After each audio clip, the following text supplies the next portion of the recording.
Hello everyone. Today we are going to talk about sorting. What is sorting? And also why we need to have something called sorting.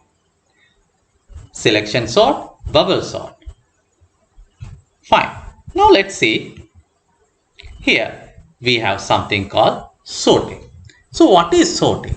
Look at this. Here you have 41, 2, 38, 70, 28, 50, 65, 10, 41, 62. There is no particular order, either ascending or descending. Such a number list we call as unordered value list.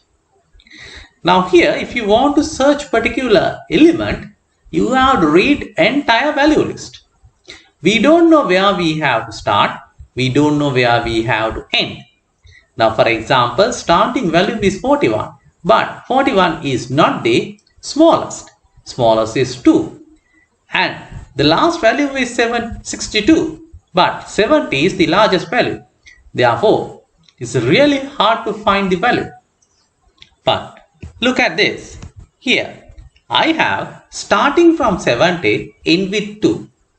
Now here, this is according to the descending order. So that means start with the largest value and end with the smallest value.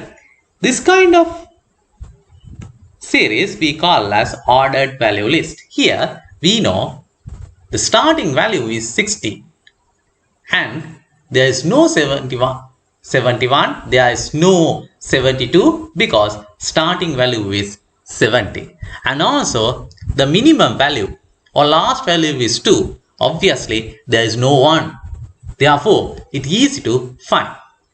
Now how are we going to make it sort? Yes, the first one we call as a bubble sort. So how bubble sort work? Now look at this. Here you have number series. There is no order. 65, 30, 23, 0, 89 and 5. So in bubble sort what we do is we compare consecutive values and find the largest, and if it is the largest value is there, then execute the swapping process. Now let's see. Here I am comparing 65 and 30. So 65 is largest. So what I am doing is I am executing swapping process. And then look at this. 65 and 23. 65 is largest. Execute the swapping. And then 65 and 0. 65 is largest. And I am executing the swapping process. And then here in this situation 65 and 89, yes, 89 is largest, therefore we no need to have swapping. And then 89 and 5, yes, 89 is largest and I am executing the swapping process. Now you can see the largest value came last. Now if you execute same process again and again, you will get a ascending order value list. Now look at this. Here this is unordered value list. After final first execution cycle, 89 came last. And then next execution 65 and 89 came last. And then next execution, third execution, you can see the largest 3 digits came last. And here you can see 12, 5, but 23, 30, 65, 89 all are in the ascending order.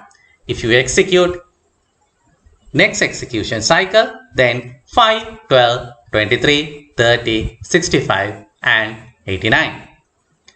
Right, look at this. Here I got a coding.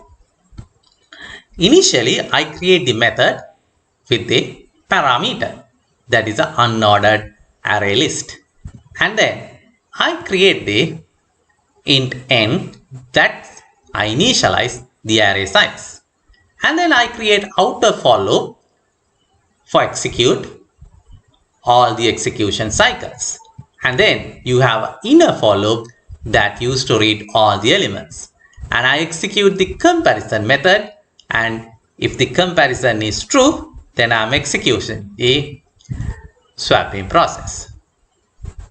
Yes. And then after that, look at this. Here, any algorithm, we have something called algorithm performance or efficiency. Now, in the first cycle, you have n-1 comparisons. Second cycle, you have n-2 comparisons. Then you have a n-3. So total will be n-1 plus n-2 plus n-3. It's continuous. So the bigger notation or as efficiency of the algorithm is O n to the power 2. And then we have another sorting method. That is we call as a selection sort. This is somewhat improvements of the bubble sort. Now let's see how this is work. First, bubble sort will select what is the largest. 7, 3, 5, 6, 8, 4. Now you can see 8 is the largest. So I am change the position, 8 came last. Again I am starting. 7, 3, 5, 6, 4. So 7 is largest and I got into the correct position. Now 7 and 8, that is in the correct place. Again I am starting 4, 3, 5, 6. So you don't need to do anything because 6 is at correct place. 4, 3, 5. Now you can see 5 is largest. I place into the correct place. And then 4, 3. Now you can see 4 is largest and I put it into the correct place. Now you will get the correct ordered value list. Fine.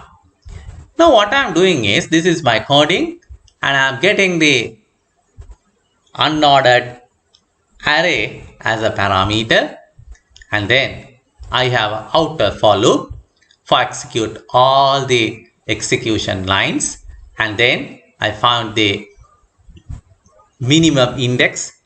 Initial I set as a first index, and then compare the nearest value and set the minimum index, and then finally execute the swapping process.